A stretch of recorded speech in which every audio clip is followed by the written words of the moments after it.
Amados hermanos, damos gracias a Dios por esta oportunidad que el Señor nos concede de estar hoy compartiendo la Santa Palabra de Dios. Han pasado muchas cosas a lo largo de estos domingos donde seguramente hemos ido aprendiendo muchas cosas, desde relacionarnos a través de este medio virtual y enviarnos abrazos en el amor de Cristo, hasta aprender a escuchar de una manera un poco distinta, quizás con las interrupciones propias de cada hogar. Sin embargo, yo considero, y espero que ustedes también, amados hermanos, que sea parte del proceso de aprendizaje que nuestro Dios en su gracia nos está permitiendo tener. Y esto finalmente es como dijimos, un proceso de crecimiento, es decir, nos está haciendo mejores como personas, como estudiantes, como oyentes, como conocedores de la palabra y sobre todo entendiendo cómo la palabra de Dios también está en nuestros hogares, en nuestras casas, en nuestras familias. Cómo es que la palabra de Dios empieza a encontrar un lugar más dinámico, más movimiento dentro de nuestra vida, dentro de nuestras formas de pensar, de actuar. Y obviamente esto es lo que realmente siempre está buscando el Espíritu Santo. Amados hermanos, qué gozo, qué alegría estar aquí con ustedes. Puedo decir que me da gusto verlos, aunque no están aquí necesariamente, pero no quiero repetir lo que dijo alguna vez alguien por ahí. Me da mucho gusto que me vean, ¿verdad? Pues prácticamente es lo mismo, así que qué gusto que me vean. Damos gracias a Dios por esta bendición de estar aquí y hoy vamos a platicar acerca de este tema. Leyendo ahí un poquito las noticias, recuerda que ya les había dicho que hay dos formas de predicar el Evangelio. Por un lado es establecer una serie de sermones respecto a una serie de necesidades que uno percibe, libros que uno quiere revisar, temas que uno quiere tratar. Y la otra es, como dijera algún pensador, un teólogo suizo de nombre Karl Barth, por lo menos alguien nos hizo esa referencia en algún momento de nuestra vida, que era importante tener en una mano la Biblia y en la otra mano el periódico. Hoy en nuestros días, a mí me gusta mucho, como seguramente a muchos de ustedes, revisar las noticias, cuál es el acontecer nacional, sobre todo lo más inmediato, no necesariamente el acontecer mundial, porque sabemos que muchas veces las noticias tienen su propia línea editorial, es decir, tienen cosas que decir de acuerdo a los intereses de los dueños o una serie de circunstancias. Hoy quiero revisar con ustedes algo que me llamó la atención. En los medios de comunicación se anunció que íbamos a empezar la etapa de una nueva normalidad, dijeron por ahí. Es decir, retomar nuestra vida cotidiana, empezar a hacer nuestros deberes, nuestros quehaceres y empezar a vivir con esa normalidad que teníamos antes, pero ahora una nueva normalidad. A partir de ahí quise compartir y quiero compartir con ustedes el tema de hoy que se llama precisamente así, recuperando la nueva normalidad.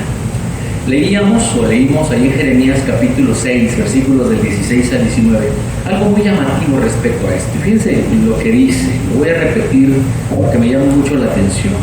El profeta Jeremías le habla precisamente a un pueblo que está viviendo en un tiempo de decadencia, un tiempo donde el juicio de Dios se cierne o se deja sentir, ¿verdad? Cernir quiere decir lo que cae, ¿verdad? Cuando mecemos la arena, lo que cae sobre el pueblo de Dios, porque se había vuelto un pueblo idólatra, un pueblo homicida, un pueblo derramador de sangre, un pueblo que practicaba la injusticia, que practicaba la corrupción, el soborno, la corrupción religiosa, política, social, moral. Bueno, aquello era un nido de cosas terribles, situaciones realmente difíciles.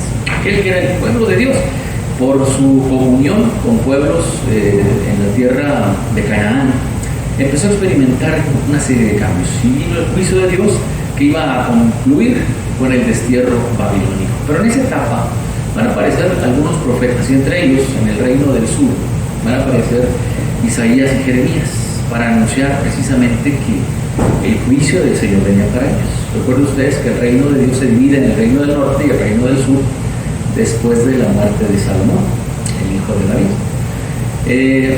En el reino del norte, bueno, ellos ya para entonces habían caído bajo el control del imperio asirio.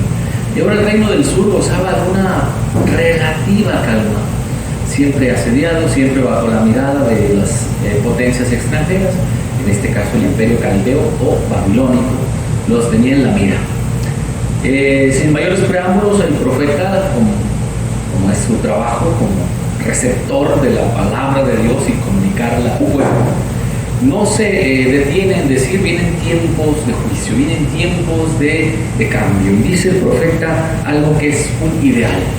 algo que es todavía el último resquicio, el último agujero pequeño donde aquel pueblo puede proceder al arrepentimiento. Sin embargo, dada su condición, su orgullo y todas las demás cosas, su propia historia, su pasado, su presente, como nos ocurre a nosotros hoy en día, a veces eso es terrible, manejar o no saber manejar el orgullo o manejarlo de manera equivocada quizás. Y es un llamado de atención también para nosotros, el pueblo de Dios en general, no solamente para la iglesia local, sino para el pueblo de Dios en general, acerca de lo que significa practicar la justicia. Escuche esto, porque es muy importante.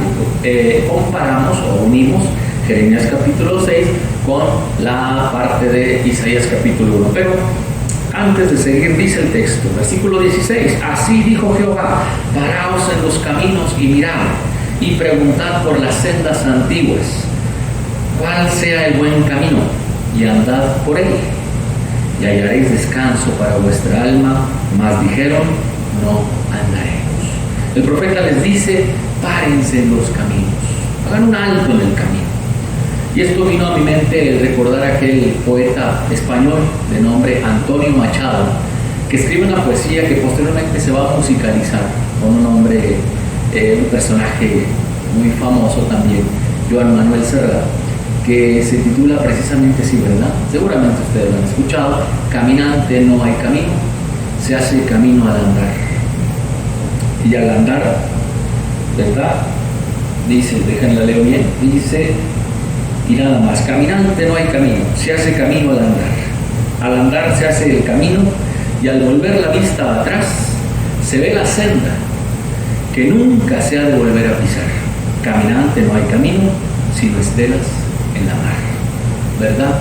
Es decir, una estela es lo que va dibujando la ola, ¿verdad? Que finalmente es algo efímero, dura muy poquito, se va, termina rápido. Así es nuestro rastro por la vida. Somos peregrinos en esta tierra, y al andar, al caminar, vamos marcando el camino por la gracia del Señor, que nos va llevando a un destino determinado por Él, donde el Señor en su gracia nos va guiando por su Espíritu, y vivimos esta realidad. Y pensando en eso, me acordé de este personaje y también del profeta cuando dice, párense en los caminos. Yo quiero hacer un llamado, hermanos, a recuperar nuestra vida cristiana en toda su intensidad y con nuevas miras. Es decir, mira quiere decir con una nueva expectativa, con una nueva manera de abordar el mundo que está frente a nosotros y el mundo por venir. Todos vamos a retomar nuestra vida, vamos a empezar con los trabajos, con la iglesia, con las reuniones, con los juegos, con todas las cosas que hacíamos. Sin embargo, realmente va a ser igual. Recordemos que no hay nada igual. Es imposible, es como el río de Heráclito. A ver si se acuerdan de aquel río, ¿verdad? Que él dijo, este filósofo griego dijo, que no se puede estar parado dos veces en el mismo río, porque ni es uno el mismo, ni el río donde estás parado es el mismo. Es decir, hay cosas que en la vida son irrepetibles, son únicas, no pueden volver a suceder. Así que retomar esta normalidad, que es una nueva normalidad, hermanos, implica cambios. Hoy quiero pensar con ustedes como iglesias y como iglesia, ¿cuáles son los cambios que Dios ha hecho durante todo este tiempo? ¿Cuáles son las cosas que el Espíritu de Dios te ha dado durante todo este tiempo, de tal manera que vienes con una nueva actitud, con un nuevo ánimo, con una nueva mira? Algunos quizás lamentablemente vengan arrastrando los pies, vengan con el cansancio del camino, con el desánimo quizás. Dios nos libre de semejante situación. Sin embargo, en nuestra vida cotidiana es lo que somos. O somos muy activos, o a veces vivimos vidas tan peculiares que en lugar de motivarnos, nos desmotivamos. Como quiera que sea, hoy te invito en el nombre de Jesús a que sea el Señor quien motive tu vida para que podamos reiniciar, tú y yo juntos, como iglesia, como pueblo de Dios, un nuevo tiempo, una nueva normalidad.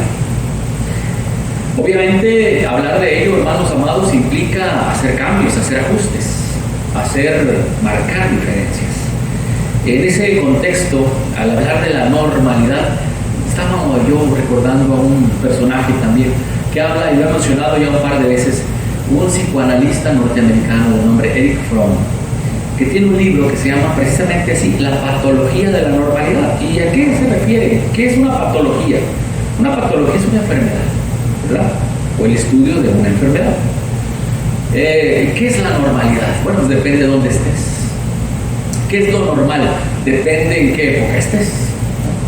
Venía meditando de cómo es que una de las cosas que ha hecho este cambio de vida nos pide que nos mantengamos a distancia, que mantengamos la sana distancia, algo a lo que quizás no estamos acostumbrados precisamente por nuestra cultura, una cultura latina, una cultura mexicana, donde estamos habituados y acostumbrados al contacto físico, ¿verdad? Los abrazos, el saludar con la mano, y eso para nosotros es normal. Sin embargo, en otras culturas, en otras latitudes, en otras partes del mundo, esa actitud no es tan normal. Es un poco atrevida, es invasiva, invades el espacio personal. Seguramente ustedes han visto cómo se saludan en algunas culturas del Medio Oriente, o del Oriente distante, lejano, ¿verdad? Ellos no se tocan, se hace una reverencia, ¿verdad? Y nosotros aquí podemos hacer bromas acerca de eso, y nos parece algo cómico y todo lo demás. Sin embargo, para ellos es lo normal. Para ellos es normal, para nosotros es anormal. Lo que nosotros nos hacemos aquí es normal para nosotros, pero para ellos es anormal. ¿Ya entendieron por qué a veces hay una especie de patologías? ¿Cómo es que de alguna manera funcionamos de acuerdo a los estándares que para una sociedad en un tiempo determinado, en un momento determinado funciona y otros no funcionan? Por eso estoy explicando el título. Bueno, pero este personaje tiene una cita que me gustó mucho. Erich Fromm dice: el amor es un acto de fe, y quien tenga poca fe también tendrá poco amor. Este fragmento es sacado muy probablemente del otro libro que se llama El amor a la vida. Este es un psicoanalista, sin embargo, interpreta, entiende muy bien cómo funcionan los hilos de la sociedad. Cómo es que lo que realmente mueve este mundo, hermanos, no es la competencia, como dicen algunos, el querer ser el número uno, no es el dinero, no es la adquisición de bienes, no es la moda, la belleza. Son cosas que están ahí, que van y vienen, y pasan y terminan, y ahí van. En algunas sociedades lo que las mueve es el miedo. Hay sociedades sumidas en el temor, el rencor, lo belicoso, ¿verdad? Pueblos enteros que viven para la guerra, y cuando no están en guerra simplemente dejan de ser. ¿Cómo vivimos nosotros como pueblo de Dios? ¿Qué es lo que nos define como creyentes? ¿Qué es lo que nos hace darle propósito y sentido a nuestra vida? La palabra de Dios no se equivoca cuando nos habla de la esencia de Dios, de la característica primordial, algo que a usted y a mí nos gusta mucho mencionar y repetir: Dios es amor. Esto es lo que realmente mueve al mundo. No es el odio, no es la guerra, no es el dinero, no es el consumo, no es la competencia. Es el amor de Dios. El amor mueve nuestros corazones, el amor cambia, el amor transforma. Dios lo dijo: no seas vencido de lo malo, sino vence con el bien todo mal, dice el Señor en labios del apóstol. Es un llamado para que nosotros podamos comprender cuál es nuestra posición dentro de esta gran sociedad como iglesia local. El Señor nos ha llamado a ser partícipes de esta nueva normalidad, pero no solamente para nosotros, sino para poder influenciar, impactar este tiempo, esta sociedad en la que nos toca vivir. Probablemente de aquí a 30, 40 años, la mayoría de los que estamos aquí no estemos. Y la pregunta obligadísima es: ¿qué será de los que vienen tras nosotros? Como dijera algún cantante por ahí, ¿verdad? Grandes fueron los viajeros que pasaron por aquí. Eso queremos que digan nuestros hijos y nuestros nietos. Grandes fueron los viajeros que pasaron por aquí. De verdad que fueron grandes. ¿Y por qué fueron viajeros? Porque finalmente usted y yo somos peregrinos, hermanos. Solamente algunos años estaremos aquí, muchos, 50, 80, 90, y partimos. ¿Cuál será nuestra herencia? Que vivimos buenas vidas, que sufrimos todos los días. ¿Qué dice el Señor? Yo sé perfectamente qué dices tú, sé perfectamente lo que digo yo. Sueños frustrados, anhelos no alcanzados, proyectos fracasados, y la lista puede seguir. O bien, logramos algunas cosas, o logramos todo lo que quisimos, como quiera que sea. Finalmente nuestra vida ahora, nuestra nueva identidad está determinada por la acción de Dios en nuestras vidas. Ya no vivo yo, insisto en ello, sino que Cristo vive en mí. La palabra lo dice. El apóstol Pablo no se equivoca. Nuestra nueva identidad ahora es en Cristo. Ahora somos la gente de Dios, ciudadanos y conciudadanos del cielo, ciudadanos del reino y conciudadanos del cielo. Tenemos un nuevo rostro, tenemos un nuevo corazón, una nueva actitud frente a la vida. El Señor nos está llamando y realmente está pidiéndonos, hermanos, que podamos dejar una huella, una semilla, que podamos sembrar una forma distinta. Esta nueva normalidad, amados, no se trata solamente de repetir viejos patrones, viejas formas de vida, aquellas que usábamos y funcionaban, sino que ahora el reto que tenemos frente a nosotros es poder iniciar con un nuevo proyecto. Nos emociona todo esto. Me emociona y espero que usted también se emocione de saber que cuando volvamos a retomar podamos llegar con una nueva actitud, con una nueva mirada. Párense frente a los caminos y miren, pregunten por las sendas antiguas. Y aquí la palabra de Dios no está hablando. Jeremías no le está diciendo al pueblo, regrésense hacia atrás. Es decir, vayamos a las sendas antiguas en el sentido de volver atrás, de volver al mundo donde el Señor nos sacó y nos rescató. Sendas antiguas es, como dice el Apocalipsis, volver a nuestro primer amor, a nuestro primer encuentro con el Señor. Es decir, volver a los fundamentos de nuestra fe, a la esencia, a la sencillez. Hemos sobreelaborado nuestra fe, hemos sobreelaborado nuestras relaciones, de tal manera que nuestro corazón lo hemos cargado tanto, hermanos, que nos hemos desgastado. Ya no podemos ver amor porque vemos intereses. Porque quizás en el mundo en el que estamos eso es lo que determina muchas cosas. Sin embargo, el profeta dice, vuelvan a las sendas antiguas. Pero primero nos pide algo. Y voy a hablar de esto, hermanos, de manera más pausada. Primero, paraos en los caminos. ¿Verdad? Párense en los caminos. Hagan un alto, deténganse. Pero, ¿qué significa esto? Cuando tenemos la bendición de transitar, hermanos, por diversos momentos, ¿verdad? Nos vamos a encontrar con diferentes avatares, a propósito de que esta palabra ya es famosa por los personajes estos que podemos poner ahí en las redes. Es una palabra polisémica, quiere decir que tiene muchos significados, ¿verdad? Por un lado tiene que ver con la cultura hindú, ¿verdad? Pero por otro lado, ya en este siglo pasado, 20, se le dio la idea de avatar es una especie como de toma de decisiones en medio de una encrucijada. Una encrucijada donde hay una cruz, donde se cruzan los caminos, en dos o en cuatro. Párense frente a la encrucijada. Es el tiempo de tomar decisiones, es el tiempo de tomar acciones, es el tiempo de mirar. La vida nos lleva a diferentes situaciones, en el hogar, en la familia, con la pareja. Nos estamos encontrando con datos. ¿Cómo ha sido la convivencia familiar durante todo este tiempo? Datos realmente reveladores. Algunos tristes, angustiantes, como son los problemas, la violencia. ¿Por qué? Porque nos habíamos envuelto en esta vida tan rápida que nos han vendido, que tenemos que hacer muchas cosas y ser en demasía productivos porque es la única manera de vivir. Y no estoy diciendo que no lo seamos.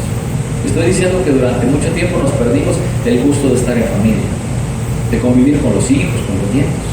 Hoy Dios nos dio esta oportunidad y para algunos les está costando mucho trabajo. Necesitamos de Dios para volver a empezar en todo, hermanos. Nada está resuelto. La vida nos lleva a diferentes situaciones donde tenemos que tomar decisiones. El profeta no se equivoca y nos invita, nos desafía, nos reta. Párate frente al camino porque tienes que tomar decisiones. En cada uno de esos caminos el Señor nos muestra su misericordia. Pero así como todos los caminos, decía un refrán antiguo, llevan a una ciudad en específico, ahora sabemos que no hay muchos caminos, solamente hay un camino. Por eso Jesús dice, yo soy el camino. Es el único camino entre la multiplicidad de caminos, las diferentes opciones. Hay gente que toma el camino de la soledad, hay gente que toma el camino del fracaso, de la ruina, del dolor, del orgullo, de la maldad, de la venganza. Hay muchos caminos, unos largos y unos más cortos. Finalmente caminos de los pleitos, los problemas, otros de la angustia, de la ansiedad. El Señor dice, yo soy el camino. Este pueblo al cual le habla Jeremías es un pueblo que optó por caminos de idolatría. y en medio de su idolatría se alejaron muchísimo de Dios. Pero creían que estaban adorando a Dios. Creían que estaban bien con Dios. Sin embargo, estaban viviendo a distancia. Practicaban la injusticia. Se olvidaban del pobre, del menesteroso, de la viuda, del extranjero. La corrupción estaba realmente desbordada. Venía un juicio de parte de Dios. Dios va a enjuiciar a su iglesia. Dios va a enjuiciar a las naciones. Lo sabemos perfectamente porque es tiempo de purificarnos. Este tiempo en el cual estamos viviendo también es un tiempo de purificación. El Señor está probando nuestra fe. ¿Qué estamos haciendo con nuestros ratos libres? ¿Qué estamos haciendo con nuestro ocio? ¿Qué estamos haciendo con nuestros tiempos de comunión con Dios? Paramos en los caminos. Hay algunos que toman el camino de distanciarse de Dios. Sin embargo, la Biblia dice que nadie puede esconderse de Dios. Dice el salmista: ¿a dónde huiré de tu espíritu? ¿A dónde podré huir? Si subiere a los cielos, ahí estás. Si descendiese al Seol, también el Señor está. ¿A dónde me podré? Hay algunos que dicen: es el tiempo de descansar. Alguien está tomando este momento como un descanso, diciendo se quiere autoliberar de algún compromiso. Seguir a Cristo no puede ni debe de ser una carga. Seguir a Cristo es un gozo, es una alegría, hermanos, que fluye por nuestros corazones, por nuestras venas, nuestra mente y nuestra alma. Pero alguien me podrá replicar y decirme: en mi caso estoy en ese proceso. Yo quiero decirte que el Espíritu Santo tiene un plan precioso para ti, dirigido por Dios. Y si estás experimentando distanciamiento o confusión, Dios hoy te está llamando. Hoy te está llamando a que te pares frente a Dios y le digas: Señor, necesito tu guianza, necesito tu dirección. He creído que yo sé caminar, que yo sé andar, que yo sé correr, que yo sé la dirección, que yo sé a dónde voy. Es como cuando los hombres se pierden, ¿verdad? Andan en el carro con la esposa, andan buscando una dirección y algunos se pierden por alguna razón y la esposa le dice: pregunta a la persona que está ahí. Pero el hombre, como es un poco orgulloso, dice: no voy a preguntar, tengo que dar.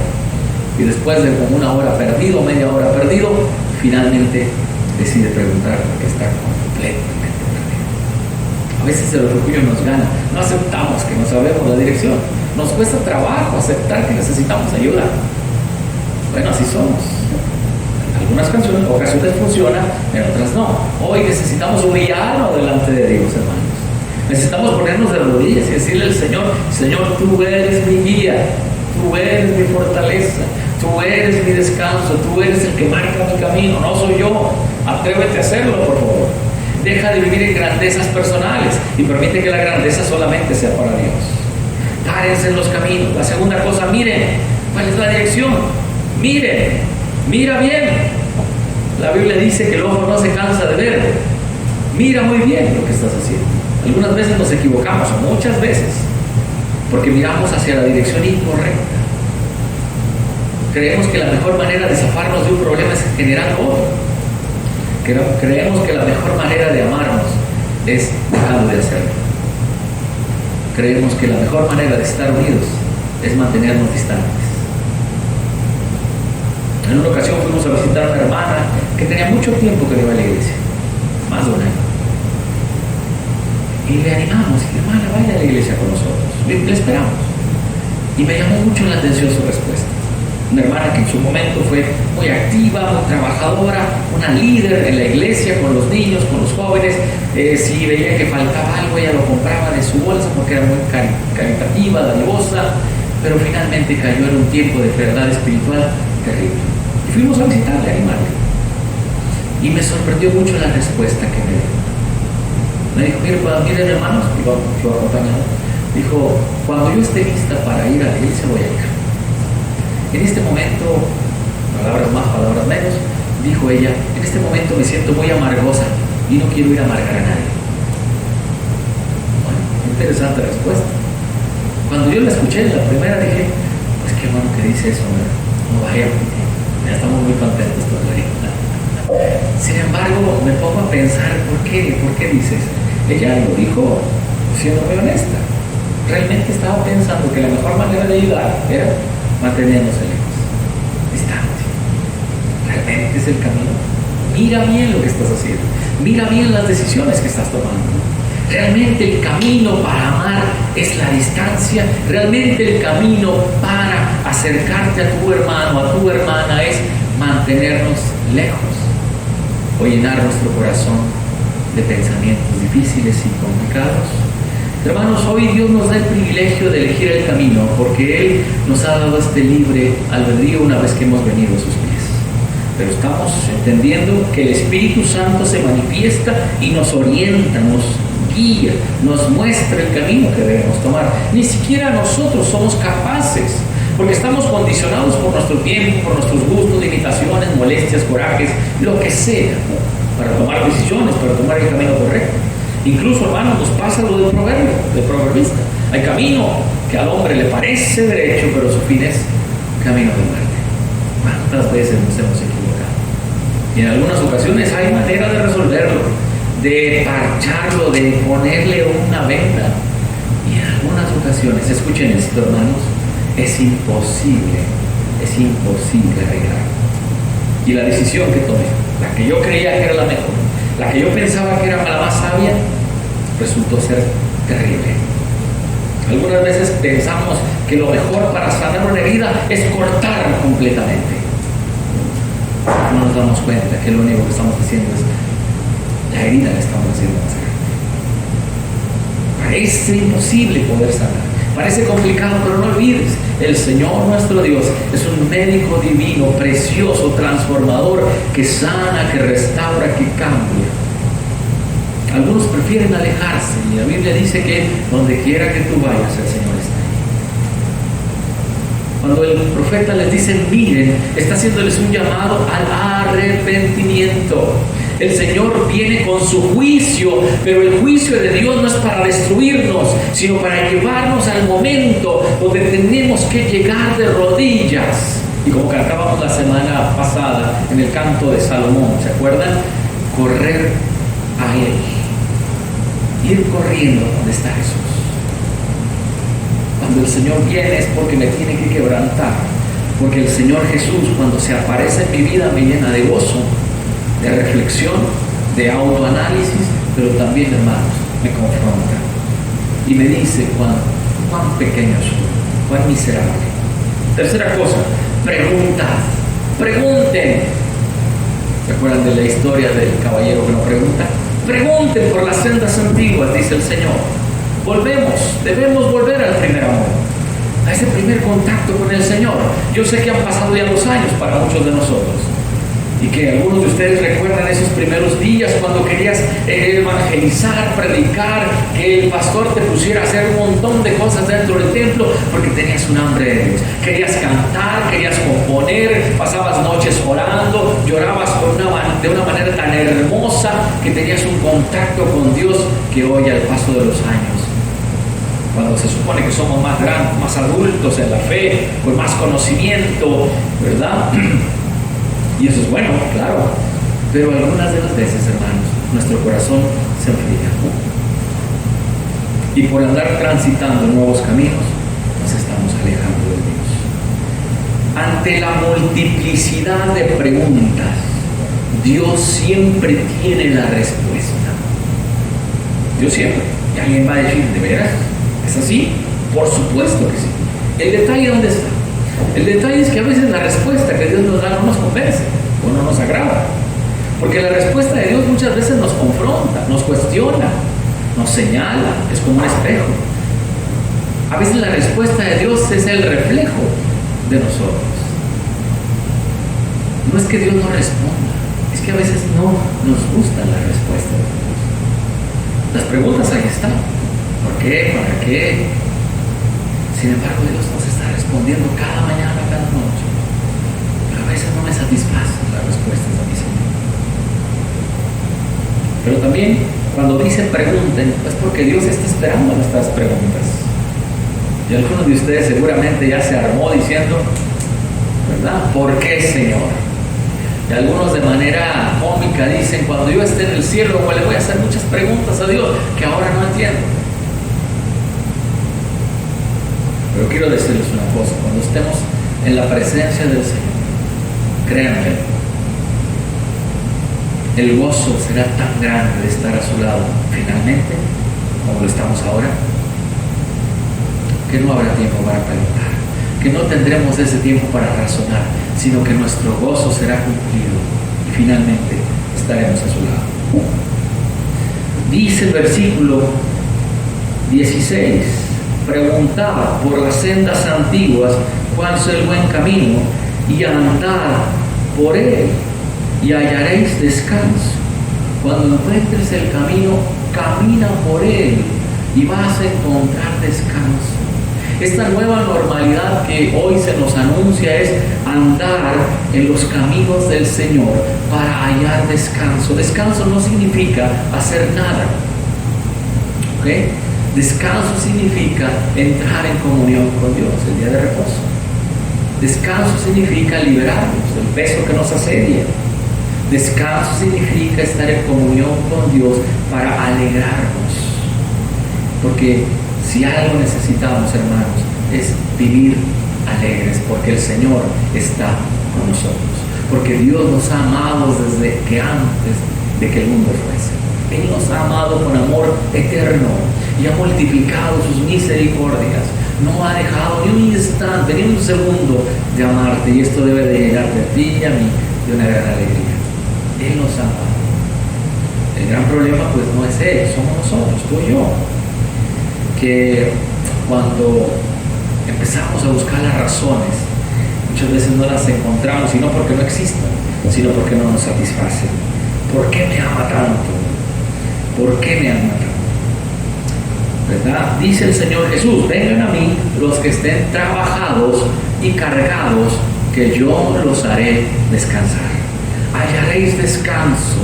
Y esta palabra se repite en el Señor porque Él nos ha visto que estamos cansados.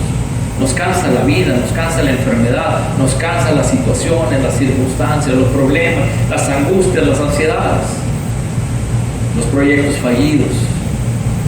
Y a veces ese cansancio nos apaga. Es como una lápida sobre la espalda pesada que tenemos que ir cargando a cuestas hasta que finalmente nos aplasta. El Señor viene a quitarnos ese peso por amor, porque Él nos conoce y sabe que nos hemos cargado demasiado. Hemos llenado nuestro corazón de celos, iras, rencores, pleitos, ofensas, diferencias, divisiones, ausencias, necesidades, frustraciones. Y eso pesa y pesa mucho, hermanos. El Señor hoy nos invita, es el tiempo de venir a Él, es el tiempo de decirle: Señor, aquí estoy en el camino, estoy mirando exactamente a donde tú quieres que yo vea y quiero andar por ese camino, quiero regresar a las sendas antiguas, al primer amor, Señor, precisamente para hallar descanso. Tú dirás, entonces tengo que reconocer que reconozcamos, que fracasamos, que Él es nuestra victoria, que nuestro verdadero éxito está en Él, que nuestro verdadero logro está en la cruz donde Él venció, y que ahora por la fe tenemos acceso a esa victoria. Bueno, entonces Dios ama a los perdedores. Sí, lo dice el apóstol San Pablo. Dios eligió a lo que no es para deshacer lo que es, a lo que no era tan inteligente para humillar a los sabios, a lo que era muy débil para avergonzar a los fuertes. A esos eligió Dios, somos su pueblo. Señor, pero ¿cómo es esto posible? Así es. Por eso, hermano amado, gocémonos de cómo el Señor me quiso elegir a mí y a ti. Dice el versículo siguiente, que es el 17: escuchad el sonido de la trompeta. Y ellos dijeron: no escucharemos. Escuchen, hermanos, por favor, escuchen. Escuchen su voz. El Señor está hablando todo el tiempo. Escuchen la voz de Dios. Escuchen la voz del profeta que está hablando aquí. Escuchen la palabra de Dios que está llegando a tu vida. Me gozo al ver la red repleta de mensajes por todas partes. Pastores de diferente forma, de diferente formación, están hablando del amor de Dios. Me alegra mucho ver este gran esfuerzo de muchos de hermanos y de nosotros de compartir el Evangelio. Escuchen. El problema no es que no haya palabra, el problema es que no escuchamos. Hoy quiero invitarte a que escuches su voz. Pero ten cuidado, porque solamente la voz de Dios se revela por su palabra. Y Él envía a sus profetas, como es este caso, el profeta Jeremías, y como ahora estoy yo delante de ti, para hablarte de su amor, de su misericordia. Es el tiempo de buscarlo. La palabra profética para nosotros hoy es el tiempo de buscar hoy a Dios, porque hoy es el primer día y hoy es el último día. Escucha. Punto número 6 dice: y dijeron ellos, no escucharemos. Por tanto, dice el 18, oh naciones, entender. Y aquí vengo con la parte ya, casi lo último, entendamos. Nuestros corazones son duros, la Biblia lo dice. Y la Biblia dice que Él tiene poder de cambiar un corazón de piedra en un corazón de carne. Es decir, que pueda sentir, que sea amable, que sea sensible, que sea humano verdaderamente. ¿Qué significa tener el corazón duro? Creo que más de uno de nosotros lo sabe. Te vuelves insensible, te vuelves irascible o enojón, te vuelves pendenciero, que te gusta el pleito. Tu corazón se seca. Nuestro corazón es como una esponja que absorbe lo bueno y también, lamentablemente, lo difícil, lo malo, lo negativo. Jesucristo dijo en alguna ocasión: de la abundancia del corazón habla la boca. Ahí es donde nos damos cuenta que hay dentro de nosotros. En alguna ocasión, viajando con un pastor, viajamos juntos por más de 5 horas. Y durante todo el camino íbamos platicando de muchas cosas, pero siempre terminábamos hablando de un problema que este pastor acababa de pasar. Durante todo el trayecto, su corazón se vio dañado, dolido por un conflicto muy grande que él tuvo. Y durante todo el trayecto fue platicando de él, porque en su corazón estaba muy presente. Hablamos de lo que nos duele, hablamos de lo que nos gusta, hablamos de lo que tenemos temores, hablamos de lo que quisiéramos ser, hablamos de lo que hay en nuestro corazón. Hoy te invito a que de la misma manera llenes y llenemos nuestro corazón de Dios, para que hablemos de Dios donde quiera que estemos, y no solamente de las luchas, de los conflictos, de los problemas, de lo que nos falta. Hablemos de su amor. Entender, dice el profeta. Entender que Él quiere cambiar nuestros corazones, de la misma manera como quiere cambiar el corazón de este pueblo idólatra, pero que ciertamente este pueblo no está escuchando. No escucharemos, dicen ellos, versículo 17 de Jeremías, no escucharemos. Y por último, hermanos, dice el versículo: oír.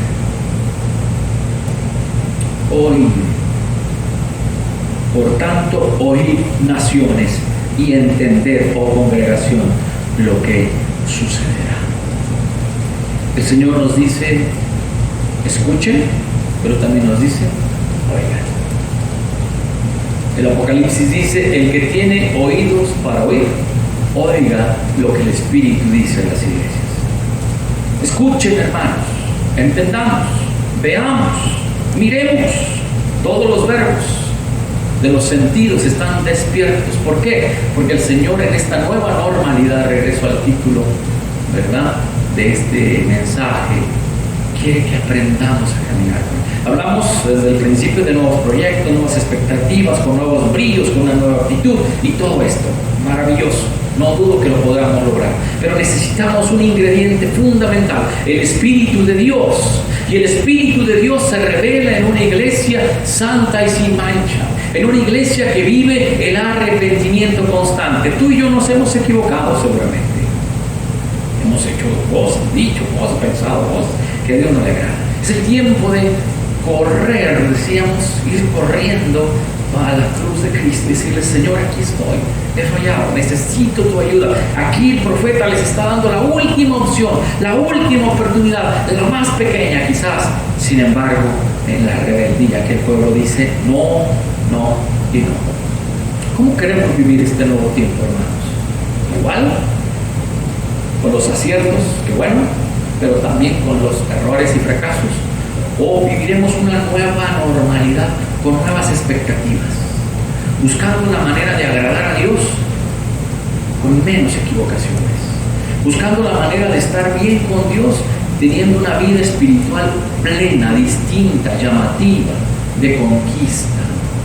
Si esto es así, te felicito. Si estás en ese proceso de entender lo que hoy el Señor nos está pidiendo, te animo a que oremos juntos y que le digamos: Señor, revélate en mi vida. Esta palabra es para nosotros hoy. Acuérdese usted de lo que decíamos de este pensador que nos habla acerca de el amor. Es un acto de fe, y quien tenga poca fe también tendrá poco amor. Sin fe, dice la Escritura, es imposible agradar a Dios. En esta nueva normalidad necesitamos tener fe en el proyecto de Dios, el cual ahora también es nuestro proyecto, porque el Señor bendice y dirige a su iglesia. Hermanos amados, que el Señor les bendiga.